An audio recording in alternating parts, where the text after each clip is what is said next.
ಹರೇ ಶ್ರೀನಿವಾಸ. ಜಲಜ್ಯೇಷ್ಠ ನಿಭಾಕಾರಂ ಜಗದೀಶ ಪದಾಶ್ರಯಂ ಜಗತೀತಲ ವಿಖ್ಯಾತಂ ಜಗನ್ನಾಥ ಗುರುಂ ಭಜೆ. ಶುಕ್ಲಾಂಬರಧರಂ ವಿಷ್ಣುಂ ಶಶಿವರ್ಣಂ ಚತುರ್ಭುಜಂ ಪ್ರಸನ್ನವದನಂ ಧ್ಯಾಯೇತ್ ಸರ್ವವಿಘ್ನೋಪಶಾಂತಯೇ. ಗಣೇಶ ಚತುರ್ಥಿ ನಿಮಿತ್ತ ನಡೆಯುತ್ತಿರುವ ಒಂದು ಜ್ಞಾನ ಕಾರ್ಯದೊಳಗೆ ಹರಿಕಥಾಮೃತ ಸಾರದಲ್ಲಿ ಬಂದಿರುವಂಥ ವಿಘ್ನೇಶ್ವರ ಸಂಧಿಯ ಒಂದು ಅರ್ಥಚಿಂತನೆಯ ಒಂದು ಮಾಲಿಕೆಯೊಳಗೆ ಇವತ್ತು ನಾವು ನಿನ್ನೆ ಎರಡು ನುಡಿಗಳ ಒಂದು ಅರ್ಥಚಿಂತನೆಯನ್ನು ನೋಡಿದ್ವಿ. ಈಗ ಮುಂದಿನ ಎರಡು ನುಡಿಗಳ ಒಂದು ಅರ್ಥಚಿಂತನೆಯನ್ನು ಮಾಡುವ ಒಂದು ಪ್ರಯತ್ನವನ್ನು ಮಾಡೋಣಂತ. ನಾನು ನಿನ್ನೆ ಹೇಳುವತ್ನಾಗ ಒಂದು ವಿಷಯವನ್ನು ಮರ್ತಿದ್ದೆ. ಏನಂದ್ರೆ ಪರಶುರಾಮ ದೇವರು ಗಣಪತಿಯ ಒಂದು ದಂತಕ್ಕೆ ಕೊಡ್ಲಿಯನ್ನು ಒಗೆದಾಗ ಒಂದು ದಂತ ಏನದ ಕತ್ತರಿಸ್ತದ ಅಂತ ಹೇಳಿದ್ವಿ. ಆ ಕತ್ತರಿಸಿದ ದಂತವನ್ನು ಗಣಪತಿ ಏನು ಮಾಡ್ತಾನ ಅಂತ ತಿಳ್ಕೊಂಡು ಅಲ್ಲೇ ಪರಶುರಾಮ ದೇವ್ರು ಹೇಳ್ತಾರಂತ. ಗಣಪತಿ ಕೇಳ್ತಾನ, ಮತ್ತು ನೀ ಏನು ನಂದು ದಂತವನ್ನು ಒಂದು ಕತ್ತರಿಸಿಬಿಟ್ಟು ಮತ್ತು ದಂತ ತೊಗೊಂಡು ನಾ ಏನು ಮಾಡಲಿ ಅಂತ ಕೇಳ್ತಾರಂತ ಅವರು ಗಣಪತಿ. ಅವಾಗ ಪರಶುರಾಮ ದೇವ್ರು ಹೇಳ್ತಾರಂತ, ಇಲ್ಲ ಮುಂದೆ ಒಂದು ಸಮಯಕ್ಕೆ ನಿನಗೆ ಇದು ಉಪಯೋಗ ಆಗ್ತದೆ, ಇದನ್ನು ನೀನು ಲೇಖನಿ ಅಂತ ತಿಳ್ಕೊಂಡು ಇಲ್ಲ ಉಪಯೋಗ ಮಾಡ್ಕೊ ಅಂತ ತಿಳ್ಕೊಂಡು ಹೇಳ್ತಾರಂತ. ಮುಂದೆ ನಾನು ವೇದವ್ಯಾಸರಾಗಿ ಅವತಾರ ಮಾಡಿದಾಗ ನೀನು ನಾ ಹೇಳುವಂಥ ಒಂದು ಮಹಾಭಾರತ ಗ್ರಂಥವನ್ನು ಬರೀಲಿಕ್ಕೆ ಈ ಒಂದು ದಂತವನ್ನು ನೀನು ಲೇಖಣಿಯಾಗಿ ಉಪಯೋಗಿಸಿಕೊಂಡು ಬರಿ ಅಂತ ತಿಳ್ಕೊಂಡು ಹೇಳ್ತಾರಂತ. ಇವತ್ತು ಮಹಾಭಾರತ ಗ್ರಂಥವನ್ನು ಆ ಒಂದು ಮುರಿದ ದಂತದಿಂದನೇ ಗಣಪತಿ ಬರಿತಾನ ಅಂತ ತಿಳ್ಕೊಂಡು ಅಲ್ಲೇ ಉಲ್ಲೇಖ ಮಾಡ್ತಾರೆ. ಅದು ನಿನ್ನ ವಿಷಯದೊಳಗೆ ಹೇಳಬೇಕಾಗಿತ್ತು, ಅದನ್ನು ನಾನು ಮರ್ತಿದ್ದೆ. ಅದಕ್ಕೆ ಇವತ್ತು ಅದನ್ನು ನಾನಿಲ್ಲಿ ತಿಳಿಸ್ತಾ ಇದ್ದೀನಿ. ಮುಂದಿನ ಮೂರನೇ ನುಡಿಯೊಳಗೆ ನಮ್ಮ ಜಗನ್ನಾಥದಾಸರು ಗಣಪತಿಗೆ ಏನಂತ ಪ್ರಾರ್ಥನೆ ಮಾಡ್ಕೋತಾರ, ಗಣಪತಿ ಒಂದು ಮಹಿಮೆಯನ್ನು ಏನಂತ ತಿಳಿಸ್ತಾರ ಅನ್ನೋದನ್ನು ನೋಡೋಣಂತ. ವಿಘ್ನರಾಜನ ದುರ್ವಿಷಯದೊಳು ಮಗ್ನವಾಗಿಹ ಮನವ ಮಹದೋಷಗ್ನನಂಗ್ರಿ ಸರೋಜಯುಗಳದಿ ಭಕ್ತಿ ಪೂರ್ವಕದಿ ಲಗ್ನವಾಗಲಿ ನಿತ್ಯ ನರಕ ಭಯಾಗ್ನಿಗಳಿಗಾನಂಜ ಗುರುವರ ಭಗ್ನಗೈಸನ್ನವ ಗುಣಗಳನ್ನು ಪ್ರತಿ ದಿವಸದಲ್ಲಿ. ಇಲ್ಲಿ ಹೇಳ್ತಾರ ದಾಸರು ವಿಘ್ನ ರಾಜ ಅಂತ ತಿಳ್ಕೊಂಡಲ್ಲೇ ಶಬ್ದವನ್ನು ಪ್ರಯೋಗ ಮಾಡ್ತಾರೆ. ಇಲ್ಲಿ ಗಣಪತಿಗೆ ವಿಘ್ನ ರಾಜ ಅಂತ ಯಾಕೆ ಕರೀತಾರಂತಂದ್ರೆ, ಗಣಪತಿ ಅವ ಒಳ್ಳೆಯ ಕಾರ್ಯಗಳಿಗೆ ಒಂದು ಒಳ್ಳೆಯ ಕೆಲಸಗಳಿಗೆ ಅವನ ಆದಿಪೂಜಿತನಾಗಿರುವಂಥ ಗಣಪತಿಯ ಒಂದು ಪೂಜೆ ಮಾಡಿ ನಾವು ಒಂದು ಒಳ್ಳೆಯ ಕೆಲಸಕ್ಕೆ ಕೈ ಹಾಕಿದಾಗ ಆ ಕೆಲಸದಲ್ಲಿ ಬರ್ತಕ್ಕಂಥ ವಿಘ್ನಗಳನ್ನು ವಿಘ್ನೇಶ್ವರ ದೂರ ಮಾಡ್ತಾನೆ. ಅದೇ ರೀತಿ ಈಗ ಅನೇಕ ದುಷ್ಟರು ಕೆಟ್ಟ ಜನರು ಒಂದು ಕೆಟ್ಟ ಕಾರ್ಯಗಳಿಗೆ ಅವರು ಪ್ರವೃತ್ತರಾಗ್ತಿರ್ತಾರೆ, ಕೆಟ್ಟ ಕೆಲಸಗಳನ್ನು ಮಾಡ್ತಿರ್ತಾರೆ. ಅಂಥವ್ರಿಗೆ ಏನು ಮಾಡ್ತಾನಂದ್ರೆ ಗಣಪತಿ ಅವರ ಆ ಕಾರ್ಯಗಳಿಗೆ ವಿಘ್ನಗಳನ್ನು ತಂದೊಡ್ತಾನಂತ. ಈಗ ನಾವು ರಾವಣನ ಕಥೆಯೊಳಗೆ ಕೇಳ್ತೀವಿ. ರಾವಣ ಶಿವನ ಆತ್ಮಲಿಂಗವನ್ನು ತಂದು ತನ್ನ ಲಂಕೆಯಲ್ಲಿ ಸ್ಥಾಪನೆ ಮಾಡ್ಬೇಕಂತಕೊಂಡು ಅವ ಪ್ರಯತ್ನವನ್ನು ಮಾಡಿ ತಪಸ್ಸನ್ನು ಮಾಡ್ತಾನೆ. ಶಿವನ ಆತ್ಮಲಿಂಗವನ್ನು ತಗೊಂಡು ಬರ್ತಾನೆ. ಆದ್ರೆ ಗೋಕರ್ಣ ಕ್ಷೇತ್ರಕ್ಕೆ ಬಂದಾಗ ಆ ಗಣಪತಿ ಒಂದು ಪುಟ್ಟ ಬಾಲಕನ ವೇಷವನ್ನು ತಾಳಿ ಆ ಶಿವನ ಆತ್ಮಲಿಂಗ ಅದು ಗೋಕರ್ಣದಲ್ಲೇ ಅದು ಸ್ಥಾಪಿತವಾಗುವಂತೆ ಮಾಡ್ತಾನ ಅನ್ನುವ ಕಥೆಯನ್ನು ನಾವು ಎಲ್ಲರಿಗೂ ಗೊತ್ತಿದ್ದ ಕಥೆನೇ ಅದ. ಈ ರೀತಿ ರಾವಣ ಭಗವಂತನ ಸಂಕಲ್ಪಕ್ಕೆ ವಿರುದ್ಧವಾಗಿ ಒಂದು ರುದ್ರದೇವರ ಸಂಕಲ್ಪಕ್ಕೆ ವಿರುದ್ಧವಾಗಿ ರುದ್ರದೇವರ ಒಂದು ಆತ್ಮಲಿಂಗವನ್ನು ತೆಗೆದುಕೊಂಡು ಲಂಕಾದೊಳಗೆ ಸ್ಥಾಪನೆ ಮಾಡಬೇಕಂತ ಅಂದ್ಕೊಂಡಿರ್ತಾನೆ. ಆದರೆ ಆ ಕಾರ್ಯಕ್ಕೆ ವಿಘ್ನಗಳನ್ನು ತಂದು ಅದು ಗೋಕರ್ಣ ಕ್ಷೇತ್ರದಲ್ಲಿ ಅದು ಸ್ಥಾಪನೆ ಆಗುವಂತೆ ಗಣಪತಿ ಮಾಡ್ತಾನೆ. ಈ ರೀತಿ ಒಂದು ಭಗವಂತನ ಸಂಕಲ್ಪಕ್ಕೆ ವಿರುದ್ಧವಾಗಿರ್ತಕ್ಕಂಥ ಕಾರ್ಯಗಳಿಗೆ ವಿಘ್ನಗಳನ್ನು ತಂದೊಡ್ಡತಾನ. ಅದಕ್ಕಿಲ್ಲಿ ದಾಸರು ಅವನಿಗೆ ವಿಘ್ನ ರಾಜ ಅಂತಿಕೊಂಡಿಲ್ಲಿ ಶಬ್ದವನ್ನು ಪ್ರಯೋಗ ಮಾಡಿ ಗಣಪತಿ ಒಂದು ವರ್ಣನೆಯನ್ನು ಮಾಡ್ತಾರೆ. ಇಂಥ ವಿಘ್ನರಾಜನಿಗೆ ಅವರು ಪ್ರಾರ್ಥನೆ ಮಾಡ್ಕೋತಾರ. ಏನು ಕೇಳ್ಕೋತಾರ ಅಂದ್ರೆ, ದುರ್ವಿಷಯದಳು ಮಗ್ನವಾಗಿಯ ಮನವ ಅಂತ ಹೇಳ್ತಾರೆ. ನಮ್ಮ ಮನಸ್ಸು ಹೆಂಗದ ಅಂತಂದ್ರೆ ಯಾವಾಗಲೂ ದುಷ್ಟ ವಿಷಯಗಳಲ್ಲಿ ಆಸಕ್ತಿ ಇದೆ ಅಂತ ಹೇಳ್ತಾರೆ. ಯಾಕಂದ್ರೆ ಮನಸ್ಸಿದು ಭಾಳ ಚಂಚಲವಾಗಿದ್ದು ನಾವು ಯಾವುದು ಕೇಳಬಾರ್ದು ಅಂತಿರ್ತೀವಿ, ಅಂಥವೊಂದನ್ನು ಕೇಳೋ ಪ್ರಸಂಗ ಬರ್ತದೆ. ನೋಡಬಾರ್ದನ್ನು ನೋಡ್ತೀವಿ, ತಿನ್ನಬಾರ್ದನ್ನು ತಿಂತೀವಿ, ಮಾಡಬಾರ್ದ ಕೆಲಸಗಳನ್ನು ಮಾಡ್ತಾ ಈ ರೀತಿ ನಮ್ಮ ಇಂದ್ರಿಯಗಳೇನದ ಒಂದು ಕೆಟ್ಟ ವಿಷಯಗಳಲ್ಲಿ ಆಸಕ್ತವಾಗಿರ್ತದೆ. ಅಂಥ ಈ ನನ್ನ ಕೆಟ್ಟ ಮನಸ್ಸನ್ನು ಏನು ಮಾಡು, ಲಗ್ನ ಮಾಡು ಅಂತ ಹೇಳ್ತಾರೆ. ಲಗ್ನ ಅಂತಂದ್ರೆ ಜೋಡಿಸೋದು. ಈ ನನ್ನ ಕೆಟ್ಟ ಮನಸ್ಸ ನಾನು ಎದರ ಜೋಡಿ ಜೋಡಿಸ್ ಅಂತ ಕೇಳ್ತಾರ ಅಂದ್ರೆ ಇಲ್ಲಿ ಮಹಾದೋಷಗ್ನ ನಂಗ್ರಿ ಸರೋಜ ಇವುಗಳ ಅದಿ ಅಂತ ಹೇಳ್ತಾರ ಅವರು. ಮಹಾದೋಷಗ್ನ ಅಂದ್ರೆ ಭಗವಂತ. ಎಲ್ಲ ದೋಷಗಳನ್ನು ಪರಿಹಾರ ಮಾಡೋನು ಯಾರು ಅಂತಂದ್ರೆ ಭಗವಂತ.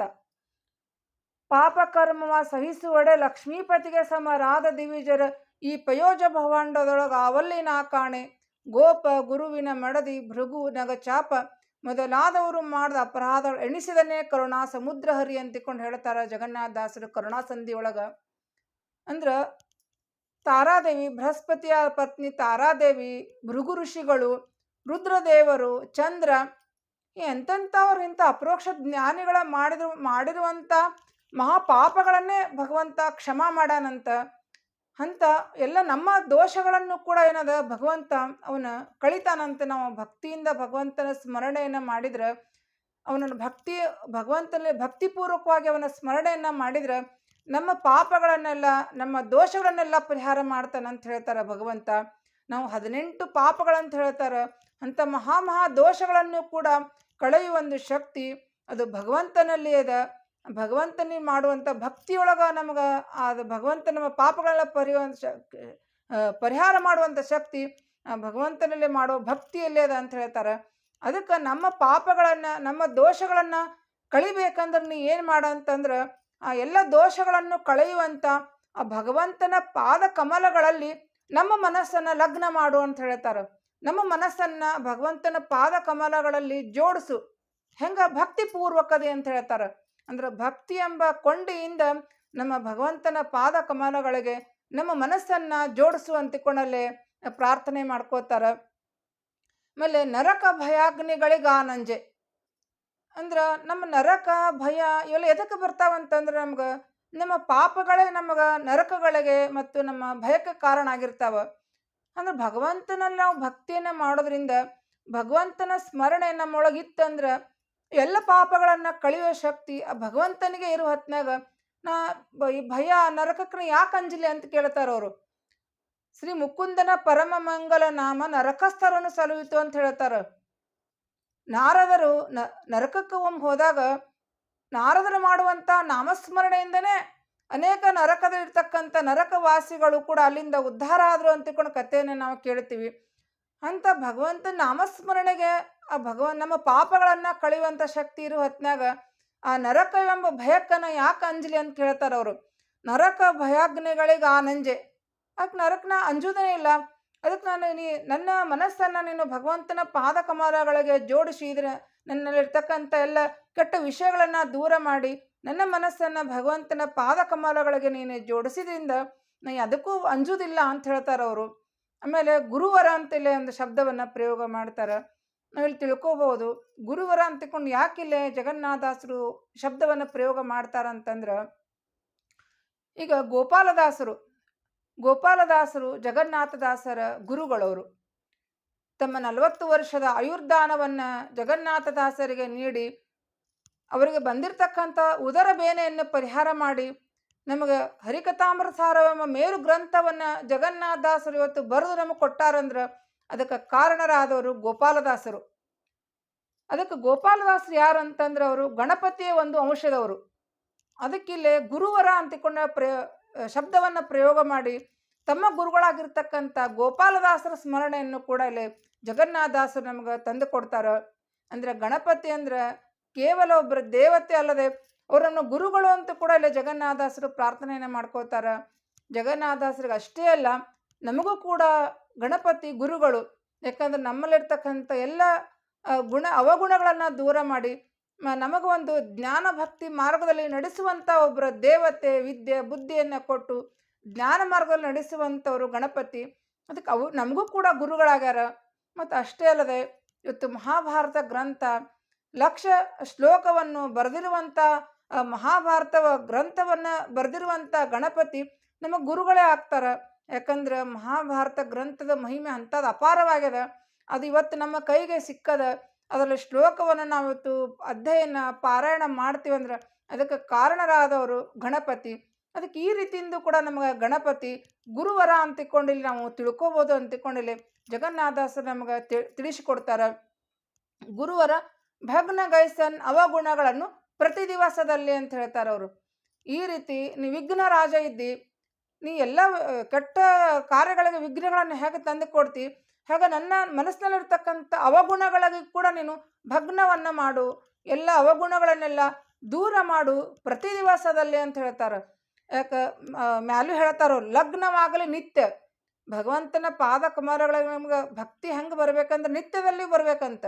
ಈಗ ಒಂದು ದಿವಸ ಭಕ್ತಿ ಮಾಡಿದ್ವಿ, ಮತ್ತೊಂದು ದಿವಸ ಇಲ್ಲ ಅಂತ ಹಂಗೆ ಆಗಬಾರ್ದು. ನಿತ್ಯದಲ್ಲಿಯೂ ಕೂಡ ನಮಗೆ ಒಂದು ಕ್ಷಣಕಾಲದಲ್ಲಿಯೂ ಕೂಡ ಬಿಡದೆ ಭಗವಂತನಲ್ಲಿ ಭಕ್ತಿಯನ್ನು ಉಂಟು ಮಾಡು ಅಂತಿಕೊಂಡಲ್ಲೇ ಕೇಳ್ತಾರೆ. ಹಾಗೆಲ್ಲ ನನ್ನ ಅವಗುಣಗಳನ್ನು ಪ್ರತಿ ದಿವಸದಲ್ಲಿ ನೀನು ಭಗ್ನ ಮಾಡು ಅಂತ ಹೇಳ್ತಾರೆ. ನಿತ್ಯದಲ್ಲಿಯೂ ಕೂಡ ನಮ್ಗೆ ಈ ಒಂದು ಸುತ್ತಮುತ್ತಿನ ಸಮಾಜದೊಳಗೆ ನಾವು ಇರ್ಬೇಕಂದ್ರೆ ಸಾಕಷ್ಟು ಅವಗುಣಗಳು ನಮ್ಗೆ ನಮ್ಮೊಳಗೆ ಕಾಡ್ತಿರ್ತಾವ. ಅರಿಷಡ್ವರ್ಗಗಳು ನಮ್ಮೊಳಗವ, ಅಜ್ಞಾನದ ಅವಿವೇಕದ ಅವಗುಣಗಳವ. ಇವೆಲ್ಲವೂ ಕೂಡ ನಮ್ಮ ಸ್ವರೂಪ ದೇಹಕ್ಕೆ ಅಂಟಿಕೊಂಡಿರ್ತಕ್ಕಂಥ ಲಿಂಗ ದೇಹದಲ್ಲಿ ಇರ್ತಾವ. ಈ ಒಂದು ಅಜ್ಞಾನ ಅವಿವೇಕ ಅವಗುಣಗಳನ್ನು ನೀ ಭಗ್ನ ಮಾಡಿ ಭಗವಂತನ ಪಾದ ಕಮಲಗಳಲ್ಲಿ ನಮ್ಮ ಮನಸ್ಸನ್ನು ಇಡುವಂತಿಕೊಂಡಿಲ್ಲೇ ಜಗನ್ನಾಥದಾಸರು ಪ್ರಾರ್ಥನೆಯನ್ನು ಮಾಡ್ಕೋತಾರೆ. ಈ ರೀತಿ ನಾವು ಕೂಡ ನಮ್ಮೊಳಗೆ ಈ ಗಣೇಶ ಚತುರ್ಥಿ ನಿಮಿತ್ತ ನಾವು ಗಣಪತಿ ಒಂದು ಪೂಜೆ ಆರಾಧನೆಯನ್ನು ಮಾಡ್ತೀವಿ. ಈ ರೀತಿ ಒಂದು ಪ್ರಾರ್ಥನೆಯನ್ನು ನಾವು ಕೂಡ ಮಾಡ್ಕೋಬೇಕು ಅಂತಿಕೊಂಡಿಲ್ಲೇ ನಮಗೆ ಜಗನ್ನಾಥದಾಸರು ನಮಗೊಂದು ಸಂದೇಶವನ್ನು ಕೂಡ ಕೊಡ್ತಾರ ಅಂತಿಕೊಂಡು ನಾವಿಲ್ಲಿ ತಿಳ್ಕೊಬೋದು. ಆಮೇಲೆ ಮುಂದಿನ ನುಡಿಯೊಳಗೆ ಏನು ಹೇಳ್ತಾರ ಅನ್ನೋದನ್ನು ನೋಡೋಣಂತ. ಧನಪ ವಿಶ್ವಕ್ಷೇನ ವೈದ್ಯಾಶ್ವಿನಿ ದೇವತೆಗಳಿಗೆ ಸರಿ ಅನಿಪ ಷಣ್ಮುಖನನುಜ ಶೇಷ ಶತಸ್ಥ ದೇವೋತ್ತಮ ವಿಯದ್ಗಂಗಾ ವಿನುತ ವಿಶ್ವೋಪಾಸಕನೆ ಸನ್ಮನದಿ ವಿಜ್ಞಾಪಿಸುವೆ ಲಕ್ಷ್ಮೀ ವನಿತೆಯರ ಸನ ಭಕ್ತಿ ಜ್ಞಾನವ ಕೊಟ್ಟು ಸಲಹುವುದು. ಇಲ್ಲಿ ನಮ್ಮ ತಾರತಮ್ಯ ಕಕ್ಷೆಯೊಳಗೆ ಗಣಪತಿಯ ಸ್ಥಾನ ಏನೆಂಬುದನ್ನು ಇಲ್ಲಿ ನಮಗೆ ಜಗನ್ನಾಥದಾಸರು ತಿಳಿಸ್ಕೊಡ್ತಾರೆ. ತಾರತಮ್ಯದೊಳಗೆ 18ನೇ ಕಕ್ಷೆಯಲ್ಲಿ ಬರುವಂಥವರು ಗಣಪತಿ. ಆಮೇಲೆ ಅದೇ ಕಕ್ಷೆಯಲ್ಲಿ ಬರುವಂಥ ಧನಪ ಅಂದ್ರೆ ಕುಬೇರ, ವಿಶ್ವಕ್ಷೇನ ಅಂತಂದ್ರೆ ಅವನು ವಾಯುಪುತ್ರ ಮತ್ತು ದೇವ ಸೇನೆಗಳಿಗೆ ನಾಯಕನಾಗಿರುವಂಥವನು. ಆಮೇಲೆ ಶೇಷಶತಸ್ಥರು ಅಂತ ಕರೀತಾರೆ. ಅಂದ್ರೆ ಸೋಮಪಾನರಾಗಿರುವಂಥ 100 ಜನ ದೇವತೆಗಳಿರ್ತಾರೆ. ಅವರೊಳಗೆ 15 ಜನರನ್ನು ಬಿಟ್ಟು 85 ಜನ ಶತಸ್ಥರು ಇರ್ತಾರೆ. ಆ 15 ಜನರೊಳಗೆ ಗಣಪತಿ ಬರ್ತಾನಂತೆ. ಗಣಪತಿ ಕುಬೇರ ಎಲ್ಲರೂ ಬರ್ತಾರೆ. ಅದಕ್ಕೆ ಈ ಒಂದು ಕಕ್ಷೆಯೊಳಗೆ ಬರುವಂಥವನು. ಆಮೇಲೆ ಧನಪ ವಿಶ್ವಕ್ಷೇನ ವೈದ್ಯಾಶ್ವಿನಿಗಳಿಗೆ ಸರಿ ಅನಿಪ ಅಂತ ಹೇಳ್ತಾರೆ. ಇವರು ಎಲ್ಲರಿಗೂ ಕೂಡ ಗಣಪತಿ ಏನನ್ನ ಸಮ ಇದ್ದಾನ ಅಂತ ಹೇಳ್ತಾರೆ. ಆಮೇಲೆ ಶೇಷ ಶತಸ್ಥ ದೇವೋತ್ತಮ ಅಂದ್ರೆ 100 ಜನ ಶೇಷ ಶತಸ್ಥರ ಗಣ ಅದ. ಅದರೊಳಗೆ 15 ಜನರೊಳಗೆ ಈ ಗಣಪತಿ ಬರೋದ್ರಿಂದ ಆ ಎಲ್ಲ ಶತಸ್ಥ ದೇವತೆಗಳಲ್ಲಿ ಗಣಪತಿ ಉತ್ತಮನಾಗ್ಯಾನ ಅಂತಿಕೊಂಡು ಹೇಳ್ತಾರೆ. ಆಮೇಲೆ ಷಣ್ಮುಖ ನನುಜ ಅಂದ್ರೆ ಷಣ್ಮುಖ ಅಂತಂದ್ರೆ ಕಾಮನ ಒಂದು ಅವತಾರ. ಷಣ್ಮುಖ ಗಣಪತಿಯ ಒಂದು ತಮ್ಮ ಗಣಪತಿ ಅಣ್ಣ ಷಣ್ಮುಖ. ಆಮೇಲೆ ಷಣ್ಮುಖ ನನುಜ ಅಂತ ಹೇಳ್ತಾರೆ.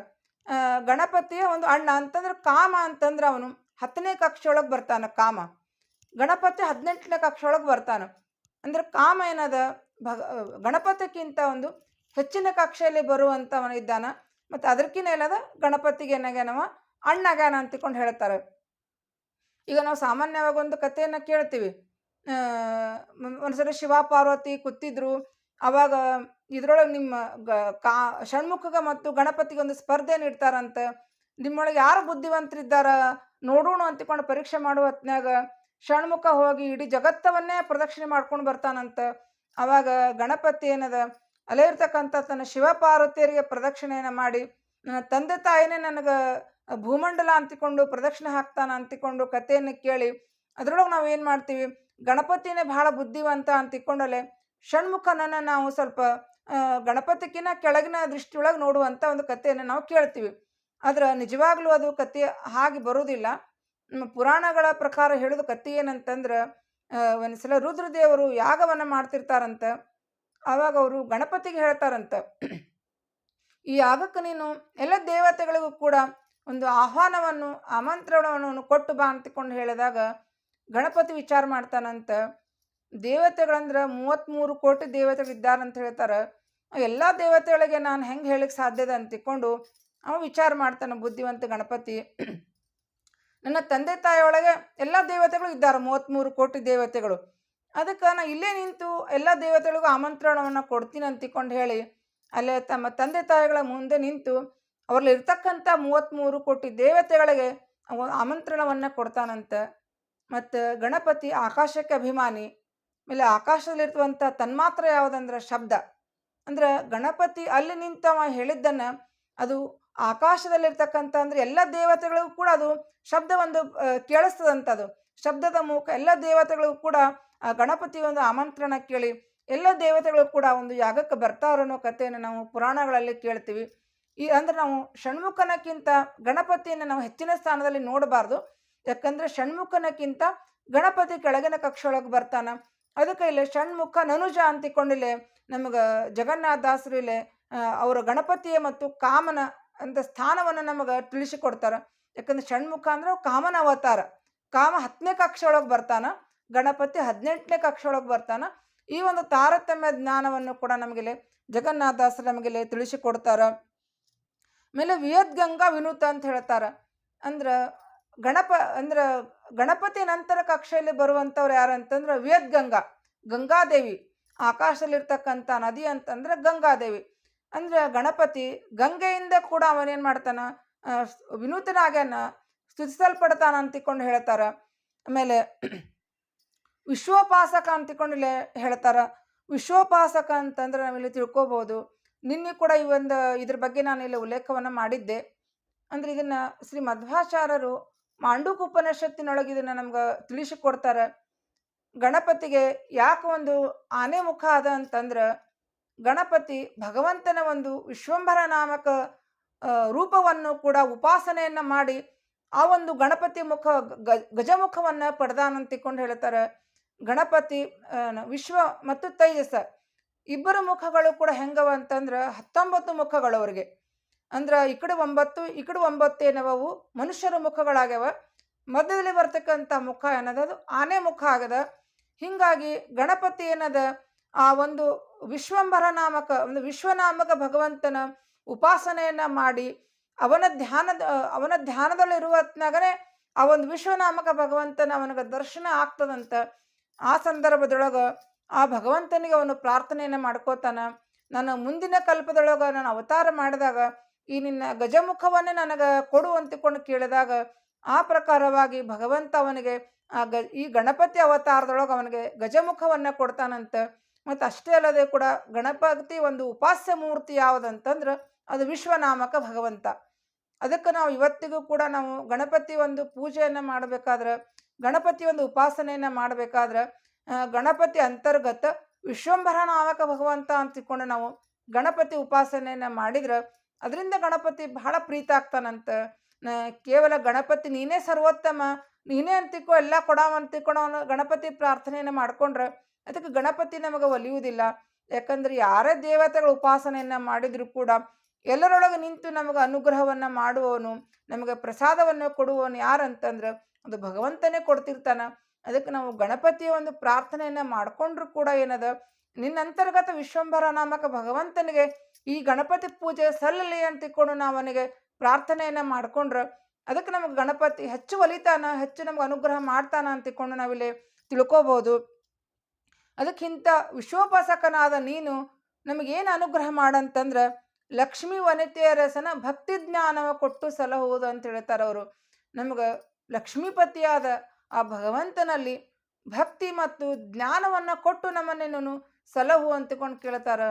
ಯಾಕಂದ್ರೆ ನಮ್ಮ ಸಾಧನೆಗೆ ಮುಖ್ಯವಾದ ಮಾರ್ಗಗಳು ಅಂತಂದರೆ ಅದು ಭಕ್ತಿ ಮತ್ತು ಜ್ಞಾನ ಭಗವಂತನಲ್ಲೊಳ. ಯಾಕಂದ್ರೆ ಎಲ್ಲ ದೇವತೆಗಳು ಕೂಡ ನಮ್ಮನ್ನು ಉದ್ಧಾರ ಮಾಡಬೇಕು. ನಾವು ಈ ಒಂದು ಸಂಸಾರ ಸಾಗರದಿಂದ ಉದ್ಧಾರ ಆಗಿ ಭಗವಂತನ ಕಡೆ ಹೋಗಬೇಕು, ಮೋಕ್ಷ ಸಾಧನೆ ಮಾಡಬೇಕಂತಂದ್ರೆ ಅದಕ್ಕೆ ಮುಖ್ಯವಾದ ಆಧಾರ ಸ್ತಂಭಗಳು ಯಾವುದಂತಂದ್ರೆ ಜ್ಞಾನ ಮತ್ತು ಭಕ್ತಿ. ಇವೆರಡನ್ನೂ ಕೂಡ ನಮ್ಗೆ ನೀ ಕರುಣಿಸಿ ಅಂತಿಕೊಂಡಿಲ್ಲೇ ಜಗನ್ನಾಥದಾಸರು ಇಲ್ಲೇ ಗಣಪತಿಗೆ ಒಂದು ಪ್ರಾರ್ಥನೆಯನ್ನು ಮಾಡ್ಕೋತಾರೆ. ಅದಕ್ಕೆ ಈ ಸಂದರ್ಭದೊಳಗೆ ನಾವು ಕೂಡ ಇಲ್ಲದ ಗಣಪತಿ ಎಂದು ಉಪಾಸನೆಯನ್ನು ಮಾಡುವ ಹೊತ್ನಾಗ ಭಗವಂತನಲ್ಲಿ ಭಕ್ತಿ ಜ್ಞಾನವನ್ನು ಕೊಡು, ನಮ್ಮಲ್ಲಿ ಇರ್ತಕ್ಕಂಥ ಅವಗುಣಗಳನ್ನು ದೂರ ಮಾಡು, ನಮ್ಮ ಕೆಟ್ಟ ವಿಷಯಗಳನ್ನು ದೂರ ಮಾಡು, ಭಗವಂತನ ಪಾದಾರವಿಂದಗಳಲ್ಲಿ ನಮ್ಮ ಮನಸ್ಸನ್ನು ಯಾವಾಗಲೂ ನೆಲೆಗೊಳ್ಳುವಂತೆ ಮಾಡು ಅಂತ ತಿಳ್ಕೊಂಡು ನಾವಿಲ್ಲಿ ಗಣಪತಿಗೆ ಒಂದು ಪ್ರಾರ್ಥನೆ ಮಾಡ್ಕೋಣ ಅಂತ ಹೇಳುತ್ತಾ ಮುಂದಿನ ನುಡಿಗಳ ಅರ್ಥಾನುಸಂಧಾನವನ್ನು ಮತ್ತೆ ನಾಳಿನ ದಿವಸ ನೋಡೋಣ ಅಂತ ಹೇಳ್ತಾ ಇವತ್ತಿನ 2 ವಾಕ್ಪುಸ್ಮಗಳನ್ನು ನಾನು ಸಮರ್ಪಣೆ ಮಾಡ್ತಾ ಇದ್ದೀನಿ.